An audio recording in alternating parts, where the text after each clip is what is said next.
जय श्री राम। अयोध्या कांड का 72वां सर्ग। भरत का कैकेयी के भवन में जाकर उन्हें प्रणाम करना, उनके द्वारा पिता के परलोक वास का समाचार पा दुखी हो विलाप करना तथा श्री राम के विषय में पूछने पर कैकेयी द्वारा उनका श्री राम के वनगमन के वृत्तांत से अवगत होना। तदंतर पिता के घर में पिता को न देखकर भरत माता का दर्शन करने के लिए अपनी माता के महल में गए। अपने परदेश गए हुए पुत्र को घर आया देख उस समय कैकेयी हर्ष से भर गई और अपने सुवर्णमय आसन को छोड़कर उछलकर खड़ी हो गई। धर्मात्मा भरत ने अपने उस घर में प्रवेश करके देखा कि सारा घर श्रीहीन हो रहा है। फिर उन्होंने माता के शुभ चरणों का स्पर्श किया। अपने यशस्वी पुत्र भरत को छाती से लगाकर कैकेयी ने उनका मस्तक सूधा और उन्हें गोद में बिठाकर पूछना आरंभ किया, बेटा, तुम्हें अपने नाना के घर से चले आज कितनी रातें व्यतीत हो गई। तुम रथ के द्वारा बड़ी शीघ्रता से आए हो। रास्ते में तुम्हें अधिक थकावट तो नहीं हुई? तुम्हारे नाना सकुशल तो है ना? तुम्हारे मामा युधाजित तो कुशल से है? बेटा, जब तुम यहाँ से गए थे तब से लेकर अब तक सुख से रहे हो ना? ये सारी बातें मुझे बताओ। कैकेयी के इस प्रकार प्रियवाड़ी में पूछने पर दशरथ नंदन कमल नयन भरत ने माता को सब बातें बताई। वे बोले, माँ, नाना के घर से चले मेरी यह 7वीं रात बीती है। मेरे नाना जी और मामा युधाजित भी कुशल से हैं। शत्रुओं को संताप देने वाले कैकेयी नरेश ने मुझे जो धन रत्न प्रदान किए हैं उनके भार से मार्ग में सब वाहन थक गए थे, इसलिए मैं राजकीय संदेश लेकर गए हुए दूतों के जल्दी बचाने से यहाँ पहले ही चला आया हूँ। अच्छा माँ, अब मैं जो कुछ पूछता हूँ उसे तुम बताओ। यह तुम्हारी सया सुवर्ण भूषित पलंग इस समय सूना है, इसका क्या कारण है? आज यहाँ महाराज उपस्थित क्यों नहीं है? ये महाराज के परिजन आज प्रसन्न क्यों नहीं जान पड़ते? महाराज प्रायः माता जी के ही महल में रहा करते थे, किंतु आज मैं उन्हें यहाँ नहीं देख रहा हूँ। मैं उन्हीं का दर्शन करने की इच्छा से यहाँ आया हूँ। मैं पूछता हूँ, बताओ पिताजी कहाँ हैं? मैं उनके पैर पकड़ूंगा। अथवा बड़ी माता कौशल्या के घर में तो वे नहीं हैं?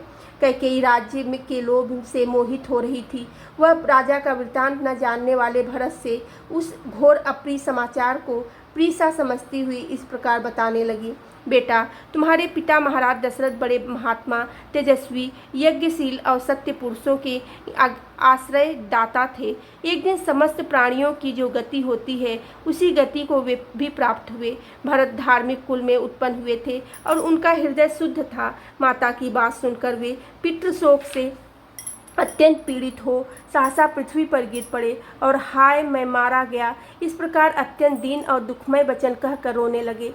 पराक्रमी महाभाव भरत अपनी भुजाओं को बारंबार पृथ्वी पर पटक कर गिरने और लौटने लगे। उन महातेजस्वी राजकुमार की चेतना भ्रांत और व्याकुल हो गई। वे पिता की मृत्यु से दुखी और शोक से व्याकुल चित्त होकर विलाप करने लगे। हाय मेरे पिताजी की जो यह अत्यंत सुंदर सया पहले सर तत्काल की रात में चंद्रमा से सुशोभित होने वाले निर्मल आकाश की भांति शोभा पाती थी, वही आज उन्हीं बुद्धिमान महाराज से रहित होकर चंद्रमा से हीन आकाश और सूखे हुए समुद्र के समान श्रीहीन प्रतीत होती है। विजयी वीरों में श्रेष्ठ भरत अपने सुंदर मुख वस्त्र से ढककर अपने कंठ स्वर के साथ आंसू गिराकर मन ही मन अत्यंत पीड़ित हो पृथ्वी पर पड़ कर विलाप करने लगे। देवतुल्य भरत शोक से व्याकुल हो वन में फरसे से काटे गए साखू के तने को भांति पृथ्वी पर पड़े थे।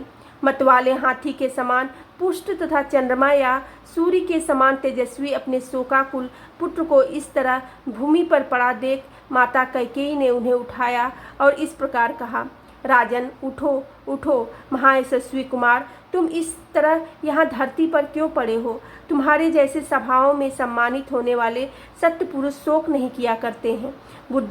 बुद्धि संपन्न पुत्र जैसे सूर्यमंडल में प्रभा निश्चल रूप से रहती है, उसी प्रकार तुम्हारी बुद्धि सुस्थिर है। वह दान और यज्ञ में लगने की अधिकारिणी है, क्योंकि सदाचार और वेद वाक्यों का अनुसरण करने वाली है।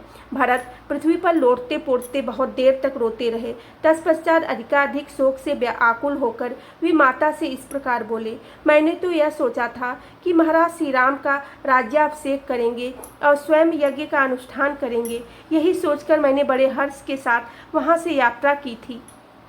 किंतु यहाँ आने पर सारी बातें मेरी आशा के विपरीत हो गई। मेरा हृदय फटा जा रहा है, क्योंकि सदा अपने प्रिय और हित में लगे रहने वाले पिताजी को मैं नहीं देख रहा हूँ। माँ, महाराज को ऐसा कौन सा रोग हो गया था जिससे वे मेरे आने से पहले ही चल बसे। श्री राम आदि सब भाई धन्य हैं जिन्होंने स्वयं उपस्थित रहकर पिताजी का अनेष्ट संस्कार किया। निश्चय ही मेरे पूज्य पिता यशस्वी महाराज को मेरे यहाँ आने का कुछ पता नहीं है, अन्यथा वे शीघ्र ही मेरे मस्तक को झुकाकर उसे प्यार से सूंघते। हाँ, अनायास ही महान कर्म करने वाले मेरे पिता का वह कोमल हाथ कहाँ है जिसका स्पर्श मेरे लिए बहुत ही सुखदायक था। वे उसी हाथ से मेरे धूसर शरीर को बारंबार पोंछा करते थे। अब जो मेरे भाई, पिता और बंधु हैं तथा जिनका मैं परम प्रिय दास हूँ, अनायास ही महान पराक्रम करने वाले उन श्री रामचंद्र जी को तुम शीघ्र ही मेरे आने की सूचना दो।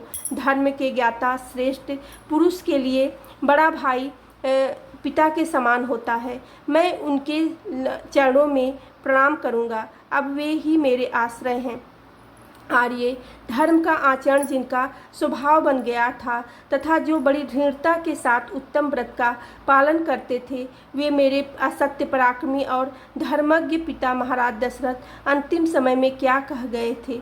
मेरे लिए जो उनका अंतिम संदेश है उसे मैं सुनना चाहता हूँ। भरत के इस प्रकार पूछने पर कैकेयी ने सब बात ठीक ठाक बता दी।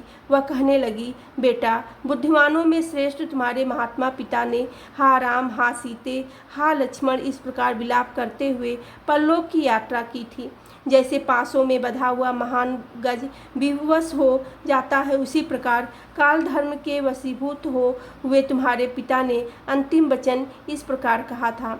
जो लोग सीता के साथ पुनः लौट कर आए हुए महाबाहु श्री राम और लक्ष्मण को देखेंगे, वे ही कृतार्थ होंगे। माता के द्वारा यह दूसरी अप्रिय बात कही जाने पर भरत और भी दुखी हुए। उनके मुख पर विषाद छा गया और उन्होंने पुनः माता से पूछा, माता कौशल्या का आनंद बढ़ाने वाले धर्मात्मा श्री रामचंद्र जी इस अवसर पर भाई लक्ष्मण और सीता के साथ कहाँ चले गए हैं।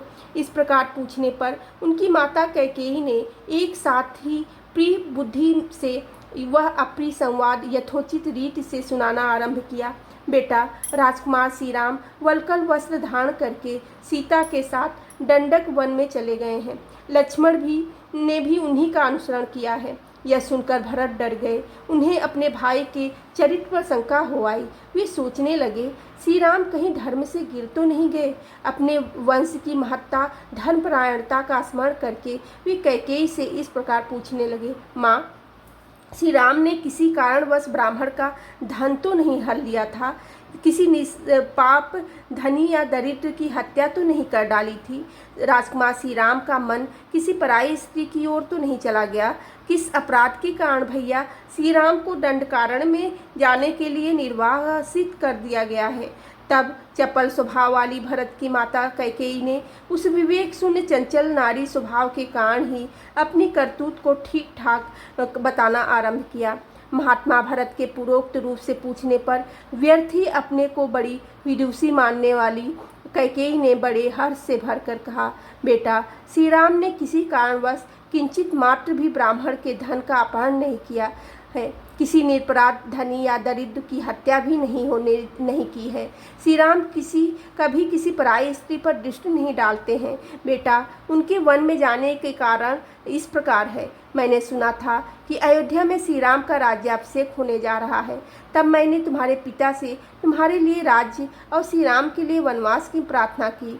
उन्होंने अपने सत्य प्रतिज्ञ स्वभाव के अनुसार मेरी मांग पूरी की। श्री राम लक्ष्मण और सीता के साथ वन को भेज दिए गए। फिर अपने प्रिय पुत्र श्री राम को न देखकर वे महायशस्वी महाराज पुत्र शोक से पीड़ित हो परलोकवासी हो गए। धर्मज्ञ, अब तुम राजपद स्वीकार करो। तुम्हारे लिए ही मैंने इस प्रकार से यह सब कुछ किया है। बेटा, शोक और संताप न करो, धैर्य का आश्रय लो। अब यह नगर और निष्कंटक राज्य तुम्हारे ही अधीन है। अतः वत्स, अब विधि विधान के ज्ञाता वशिष्ठ आदि प्रमुख ब्राह्मणों के साथ तुम उदार हृदय वाले महाराज का अंत्येष्टि संस्कार करके इस पृथ्वी के राज्य पर अपना अभिषेक कराओ। बोलो सियावेरे रामचंद्र की जय। पेवने सुते हैं मान की जय।